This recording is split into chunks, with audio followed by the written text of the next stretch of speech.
If a mother walks into a parent-teacher meeting at the most prestigious international school in the city, wearing a worn-out shirt and scuffed shoes, who would ever believe she's the wife of the man who donated $250 million to build that very school?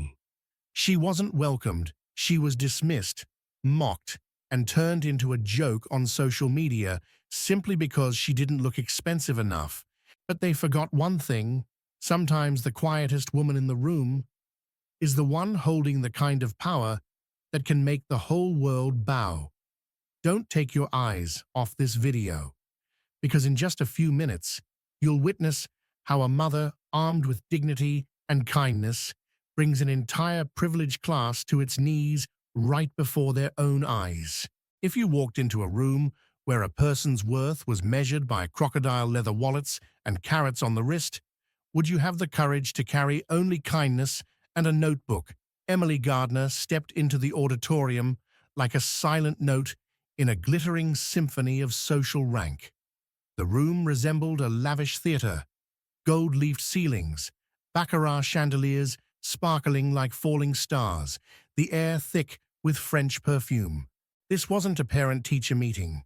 It was the covert runway of New York's most powerful mothers: velvet-covered Louis XVI chairs, Dom Perignon in hand, Chanel Rouge on their lips, draped in Dior, Saint Laurent, Hermès. They didn't raise their voices. They simply looked, and that look alone was enough to make others shrink into silence. And then Emily appeared. No escort, no lipstick, no sparkling brands. She wore a crisp white shirt from Uniqlo, neatly pressed, straight-cut, beige trousers, soft leather shoes with scuffed toes, making no sound with each step. In her hand was a slim notebook and an old but still functional iPhone SE. Her hair was tied in a neat bun. Her face was untouched by makeup.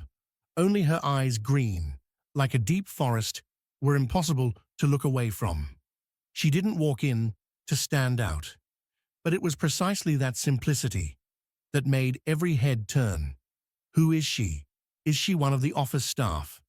She looks more like kitchen staff than a student's parent. A woman with red lipstick tilted her head and whispered to her friend, eyes still fixed on Emily. Does she even know this is Wellington Crown, not some public school down the street? A few stifled laughs. A few phones were raised to snap a photo. A few captions began typing into Crown's Circle, the private group chat of New York's elite families. Emily heard it all, but she didn't bow. Her head didn't look away. She simply nodded a greeting that didn't ask for one in return. She walked slowly, chose the seat furthest back, sat down, and opened her notebook. Her pen was ready. Her eyes were steady, because she didn't come here to be acknowledged. She came for her daughter. Emily hadn't even turned the first page of her notebook when a faint chuckle echoed from the front row. It wasn't loud, but it was enough to ripple outward. Like water, soft murmurs, jagged edges, whispered sharpness. She didn't lift her head. She knew exactly where their eyes were fixed, on her worn-out leather shoes. Where did she find those shoes? Lost and found.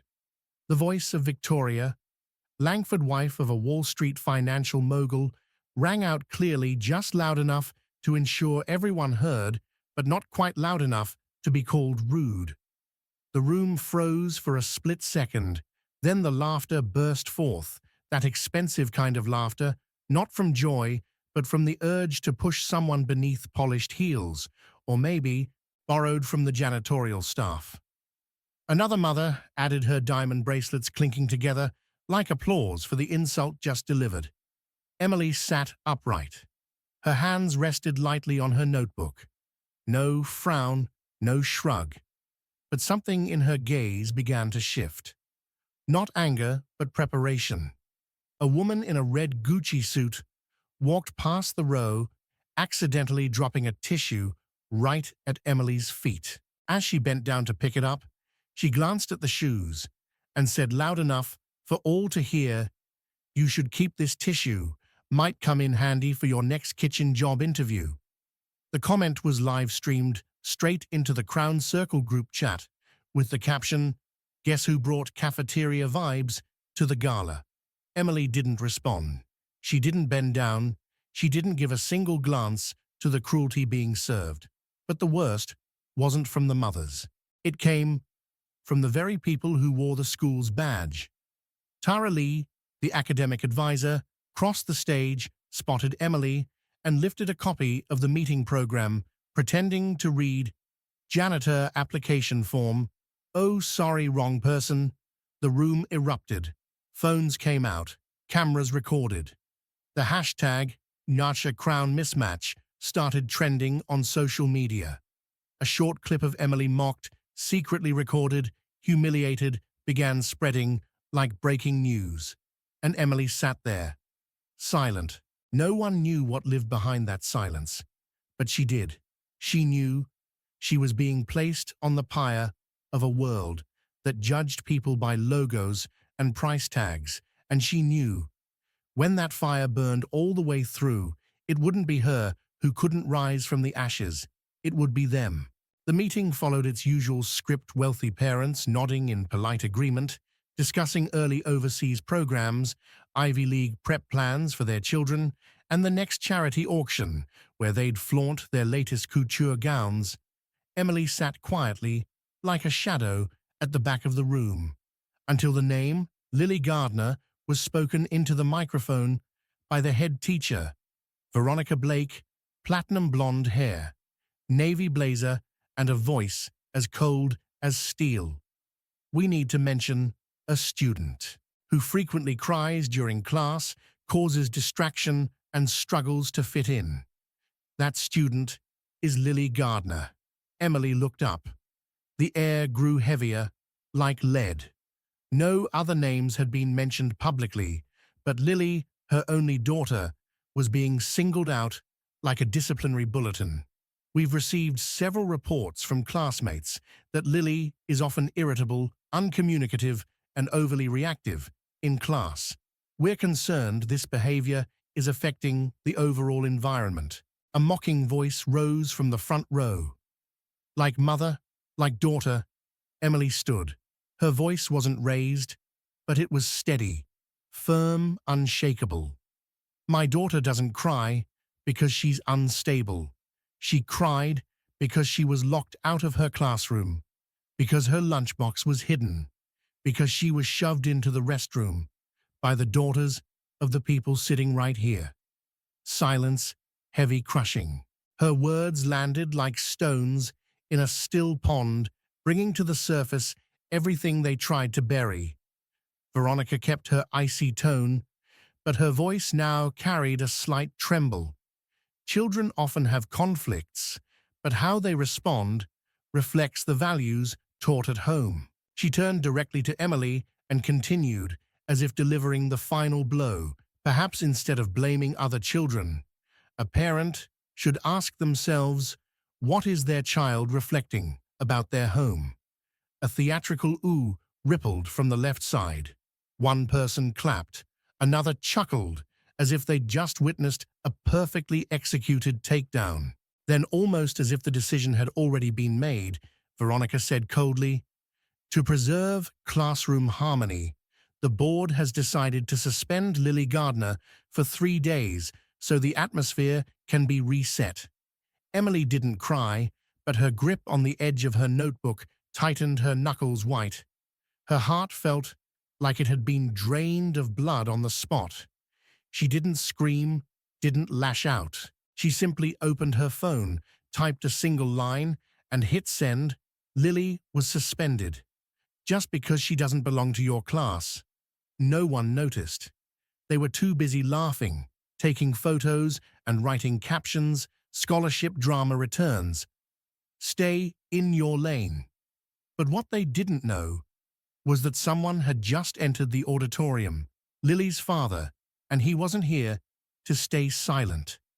The auditorium doors opened, not with a loud noise, but with a chilling silence that followed. Every crystal glass Every whispered conversation, every mocking glance came to a sudden halt. For a few seconds, that extravagant room seemed to lose all its warmth. Ethan Gardner walked in, and his presence thickened the air like someone had just pulled all the oxygen from the room. His charcoal grey suit was impeccably tailored. His Italian shoes gleamed as if they reflected every fearful glance, and his eyes, dark, cold, precise, swept across the crowd like a silent indictment. He didn't smile, didn't nod. He simply walked straight toward the only woman in the room, not wearing diamonds. Emily. He gently placed a hand on her shoulder. And in that moment, everyone who had laughed at her began to realize they had made a terrible mistake, a very serious mistake.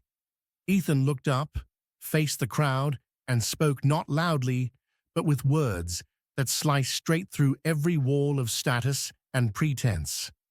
I'm Ethan Gardner Lilly's father, and the man who donated $250 million to build the library, the science center, and the athletic facilities you all use every single day. A silence as deep as a canyon followed. Someone dropped their phone. Someone else gasped, but made no sound.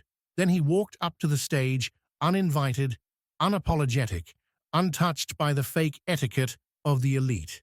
He handed a USB drive to the headmistress. His voice short and cold. Inside is surveillance footage from last week. It shows my daughter being shoved into a supply closet and a teacher walking past as if she saw nothing. Ms. Veronica went pale. The entire room turned to ice. Ethan looked her straight in the eye without blinking. From this moment forward, you are no longer an educator. You are someone who stood by and allowed a child to be harmed right in front of you. The whispers stopped completely. No one moved. No one even dared to breathe too loudly. Ethan turned to face the entire auditorium. His voice was deep, calm, deliberate, but it rang like a verdict. I didn't come here to ask for an apology. I came to make sure that what happened to my wife and my daughter will never happen to anyone else.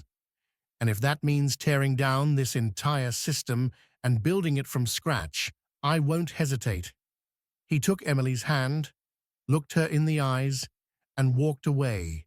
And in that moment, the world they believed was untouchable began to crumble. The room had yet to recover, but Ethan had already stepped down from the stage. Still, his final words echoed in their minds like a funeral bell.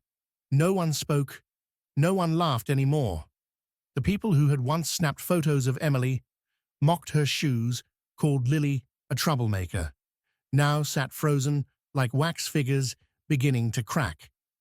Then the headmistress opened her laptop and plugged in the USB. The big screen behind the stage lit up with the video, a brown-haired, green-eyed girl, Lily, being shoved by a group of students and pushed into a supply closet. A teacher walked by. Veronica turned her head away and continued walking as if she'd seen nothing. The auditorium erupted, but this time it wasn't ridicule. It was outrage, and it wasn't directed at Emily anymore. It was aimed at themselves. Within 10 minutes, the clip leaked online. The name Wellington Crown became the epicenter of national fury. The hashtags Protect Lily and Elite Abuse skyrocketed to the top of trending charts. Brands once partnered with the room's most glamorous mothers began pulling out. Chanel issued a statement, cutting ties. Dior deleted all photos of Victoria from its latest campaign. Diana had to shut down her Instagram account after losing over 50,000 followers overnight. Her husband's real estate company saw its stock drop nearly 8%. Leia, the CEO who once called Emily the shame of this school, was removed from the executive board of 2 tech funds after online users threatened boycotts. She was forced to shut down her LinkedIn account. Names once seen on magazine covers were scrubbed from event guest lists in less than 24 hours. Marcus Tate, the father who once sneered that Emily probably came here for scholarship. Money was suspended from his position as vice president at a major financial group. Investors began pulling out. Meanwhile, Wellington Crown was hit with a tidal wave of backlash. The state's Department of Education launched an internal investigation. Parents demanded that the headmistress resign. Reporters crowded the school gates. Many wealthy families, scrambling to protect their reputations, rushed to withdraw their children from the school. The media called it an elite cultural earthquake. But to Ethan and Emily, it was merely the end of a long-running performance. There was no celebration, no revenge, just the two of them sitting in their small kitchen, sharing a pot of tea, and Emily quietly writing the final lines in the notebook she had carried with her through that entire meeting. The last sentence read, "Justice doesn't come from applause. It comes from the courage to stay standing when you're completely alone." 1 month after the scandal that shook the upper class, Emily appeared at the opening of a small community center in Oakland. There was no red carpet, no fashion photographers, just old wooden floors, children sitting quietly in rows, and a wooden plaque that read, "Lily's Light, a foundation for dignity and protection." Emily didn't carry a designer handbag. She wore no jewelry. She still wore the same simple white shirt that had once made her the target of mockery. Now it had become a quiet symbol of strength. In her hand was the same old notebook, and next to her, as always, was Ethan. With the $25 million settlement from the Wellington Crown lawsuit, they chose not to use it for revenge. They used it to rebuild children who had been bullied, ostracized for their background, their skin color, or their circumstances. Now had a place to go. A place with soft skills workshops, with counselors, with someone who would listen. Photos of Lily, smiling radiant, were hung on every corner of the center. Emily stepped onto the small stage and looked into the eyes of the parents seated below. Some came from shelters. Some were former housekeepers for the very families that once mocked her. Her voice was warm, low, and unwavering. "I once sat in a room full of powerful people, and they tried to convince me I had no worth. They targeted my child to keep control. But the truth is, when you can rise without anyone's permission, you become something they can never defeat." Ethan didn't speak. He simply stood beside her, placing a hand on her back, the same spot where he had touched her in the auditorium that day. But this time, it was with pride. Within just 6 months, Lily's Light Foundation had expanded into 4 cities. Schools began implementing Emily's new initiative, Respect Over Fear. A young girl once wrote a handwritten letter thanking her, "You made me believe that being poor isn't a flaw, and that silence is not the only choice." Emily kept that letter tucked in her notebook, and underneath it, she added a single line, "Kindness doesn't need a loud voice, only persistence." Within a year, Lily's Light was no longer just a small community center in Oakland. It had become a nationwide movement that crossed borders. Schools in New York, Chicago, Berlin, Seoul, and Cape Town reached out with invitations to collaborate. They wanted to adopt the school equality charter that Emily had handwritten during a sleepless night after reading hundreds of letters from parents whose children had been bullied. The media called her the mother who shook the privileged education system.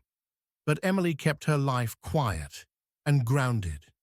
She turned down dozens of talk show invitations and even declined an offer from a renowned designer to launch a fashion label in her name. "I don't need to be a symbol," she told Ethan one breezy evening. "I just want Lily to grow up in a world where a poor kid can sit at the same table as a billionaire's child without anyone secretly snapping a photo of their shoes. One day, at the Global Education Forum in Geneva, Emily was invited to speak. She stepped onto the stage, wearing the same old white shirt, freshly washed and neatly ironed. Not to make a statement, but to remind the world, elegance isn't about the label you wear. It's about how you treat someone who has nothing to offer you. That day she didn't cry, but thousands in the audience did. Forbes called her speech a seismic call for compassion in an age obsessed with status. On social media, the hashtags #Emily Effect and Justice for Lily sparked a global campaign urging international schools to end exclusionary practices and build safer environments for all children. A little girl in India wrote a letter to Emily saying she had once dropped out of school because classmates mocked her for her torn uniform. After watching the story of Lily and Emily, she decided to return, because I know now that being poor isn't wrong. At that moment, Emily was at home, making tea, listening to Lily read poetry. She smiled, picked up her old iPhone, snapped a photo of her daughter by the window, and posted a short caption. "If a child feels they are enough, then I've already won." On a still afternoon in San Francisco, Emily stood at the gates of the school where everything had once begun. Wellington Crown had a new name. Now, the grand iron gates remained, but the plaques boasting elite donors were gone. So were the parent meetings that had once masqueraded as fashion runways. In their place, a simple wooden sign hung between two pale lavender pots. School for Dignity, Emily Gardner Campus. There was no formal ceremony, no TV crews, just the sound of children's laughter echoing from the back playground on a breezy evening. Emily closed her eyes and inhaled deeply, as if to bury all the bitterness that had once haunted this place. Then she smiled, not a victorious smile, but one of a mother who had protected what mattered most, her daughter's future. She turned and saw Lily, holding the hand of another little girl, Harper, the daughter of Vanessa. Hull, the same girl who once shoved Lily into a supply closet. For a time, Emily thought she would never forgive, but it was Lily who asked her to give Harper another chance. She's not bad, she just wasn't taught how to be kind. In that moment, Emily understood every battle, every quiet endurance, every tear she never let fall was for this. So a child could one day say that in the distance, Ethan stood by a silver SUV wearing a simple grey sweater, no longer the image of a billionaire, just a husband quietly proud of his wife. The woman who was once mocked for her worn-out shoes was now walking like the world could never make her bow again. That evening, at the annual Lily's Light Foundation Gala, Emily stepped onto a small stage. No glamour, no spotlight, just hundreds of eyes watching her children, who had once been bullied parents, who once felt they weren't enough people, who once believed silence was their only way to survive. She looked at them and said, "I didn't come here to remind anyone of the people who once hurt me. I came to remind you, every child who's ever been overlooked, that when you stand up, it's not just for yourself. It's to show the world that kindness isn't weakness. It's the greatest strength we've ever known." She stepped down. Lily ran into her arms. The entire room stood not for the wife of a billionaire, but for a woman who had become the symbol of a generation that no longer bows to injustice. That night, a photo of Emily wearing her same simple white shirt spread like wildfire on social media. No one called it too plain for a meeting anymore. They called it the shirt that shook the system. The hashtags, Grace in Cotton and Emily Legacy, reached over 20 million shares in just 24 hours. And among the countless posts, one quiet confession stood out, written by a parent who had once laughed at her. "We taught our children how to outshine others, but Emily taught us how to be kind. Do you feel outraged knowing that a mother was humiliated simply because she didn't wear a designer label? Do you feel your heart warmed knowing that this very woman didn't choose revenge but chose to transform an entire system with dignity and kindness? Emily's story is not just about a mother who was once dismissed. It's the story of quiet people, those without wealth, without power, who hold something that a room full of prestige and privilege never had: character. She didn't need applause. She didn't ask for anyone to bow or apologize. She simply wanted a world where her daughter and children like Lily could grow up without being measured by the brand on their shirt or the shoes on their feet. Here at Toch Story, we believe in the power of stories that change hearts. We believe that a single act of courage from one person standing tall can shift an entire generation. If you believe that too, help us spread it. Click like, share your thoughts in the comments. Pass this story along to someone who's ever been judged by their appearance. And most importantly, subscribe to Toch Story so you never miss a story that is real, moving, and powerful enough to heal. Because maybe just one video is enough to make a child stop believing they're not good enough.